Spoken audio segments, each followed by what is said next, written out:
আলহামদুলিল্লাহ ওয়াসসালাতু ওয়াসসালামু আলা নবিয়িনা মুহাম্মদ ওয়া আলা আলিহি ওয়া সাহবিহি আজমাইন, আম্মা বাদ। কয়েকদিন যাবৎ সোশ্যাল মিডিয়াতে কিছু বিষয় ভাইরাল। এর মধ্যে একটা হচ্ছে বাচ্চাদেরকে বেদম প্রহার করা।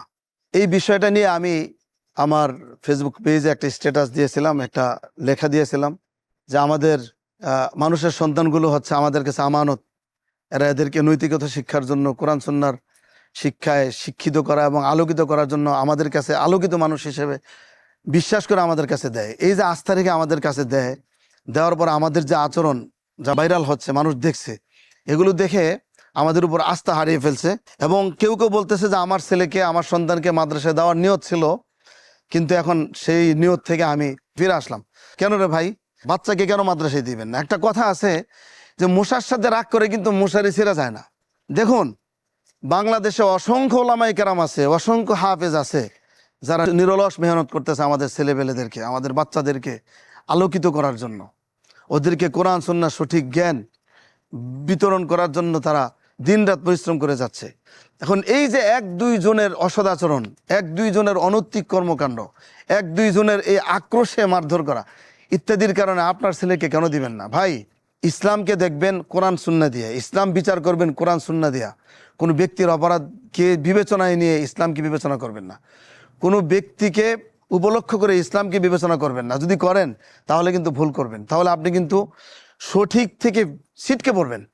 আরেকটা কথা আপনাকে বলি, যারা আপনারা এই নিয়তটা করছেন আপনাদেরকে বলবো, দেখুন, চিকিৎসা শাস্ত্রেও কিন্তু অনেক ভুল ভ্রান্তি হয়।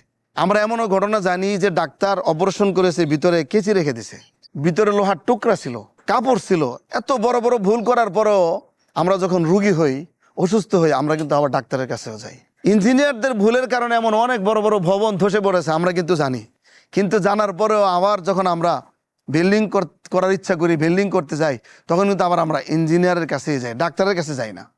তো এখন আমার কথা হচ্ছে, দুই চারজন আলেমের ভুলের কারণে, নৈতিক স্খলনের কারণে, কিংবা ওদের অনৈতিক কর্মকাণ্ডের কারণে আমরা যদি রাগ করে বাচ্চাদেরকে মাদ্রাসায় না দিই, দিনই শিক্ষা থেকে বিরত রাখি, তাহলে আজ থেকে এই নৈতিকতার শিক্ষা দেওয়ার জন্য আপনি কি ডাক্তারের কাছে যাবেন? আপনি কি ইঞ্জিনিয়ারের কাছে যাবেন? তাহলে এটা মারাত্মক ভুল করবেন। ওনারা কি ডাক্তার, ইঞ্জিনিয়ার, ব্যারিস্টার, ওনারা কি কোরআনের শিক্ষাটা দিতে পারবে? হাদিসের শিক্ষাটা দিতে পারবে? তাহলে আপনি কি মনে করেন কোরআন এবং সুন্নাহ সেটাকে আলোর পথ না? এটাকে আমাদের জন্য প্রয়োজন না? এবং কোরআন এবং সুন্নাহর শিক্ষা কি নৈতিকতার শিক্ষা না? অবশ্যই। সবচেয়ে বড় কথা হলো, আমরা তো মানুষ গড়ার কারিগর, শিক্ষক যারা, শুধু মাদ্রাসার শিক্ষক না, সব শিক্ষকরাই কিন্তু মানুষ গড়ার কারিগর হিসেবে আমরা মনে করি, এবং ওদের উপর আস্থা রেখে আমরা আমাদের বাচ্চাগুলোকে দেই।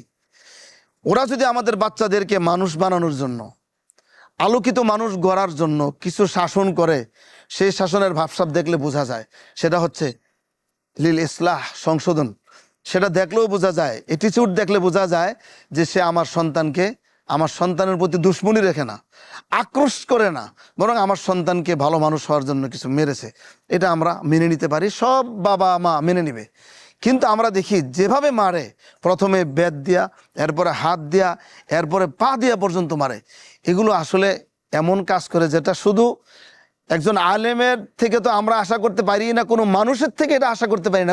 প্রথমে সমস্ত মাদ্রাসার মুহতামিন, দায়িত্বশীলদের প্রতি আমার উদাত্ত আহ্বান। আমিও একটা ছোট্ট প্রতিষ্ঠানের দায়িত্বে আছি, এখানে আমি যথেষ্ট চেষ্টা করি ওস্তাদদেরকে বোঝানো। এবং আলহামদুলিল্লাহ, আমি আরও 2-4-5-7 বছর আগেই সিসি ক্যামেরার আওতাভুক্ত করে ফেলেছি পুরা প্রতিষ্ঠানকে। প্রত্যেকটা জায়গায় সিসি ক্যামেরার ব্যবস্থা রেখেছি, যেন আমরা এগুলো মনিটরিং করতে পারি, কেউ যেন পরে অস্বীকার না করে, মনিটরিং করতে পারি, অনৈতিক কোনো কাজ যেন করতে না পারে।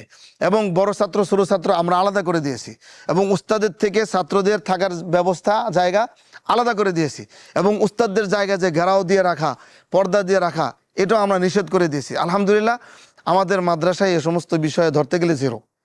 আলহামদুলিল্লাহ, আমরা আমাদের মাদ্রাসায় যে ভালো অবস্থানটা আছি, আমরা তো আর এখন আর ভালো থাকতে পারতেছি না। শুধু আমরা ভালো থাকতে তো হবে না, চতুর্দিকে লেগেছে আগুন। যদি দরজা বন্ধ করে বসে থাকি তা আমরাও তো ভালো থাকতে পারবো না। কাজেই দায়িত্বশীল যারা, ওদের কাছে আমার উদাত্ত আহ্বান, চলেন আমরা আত্মসমালোচনা করি। কিছু ভুল ভাল খবর আসে, মিডিয়ার কিছু প্রপাগান্ডা আছে, তারা হুজুরদের কিছু যদি পায়, তিলকে তাল বানায় তারা প্রচার করে, এটা অবশ্যই সঠিক। কিন্তু এর মানে এটা না যে সবই মিথ্যা।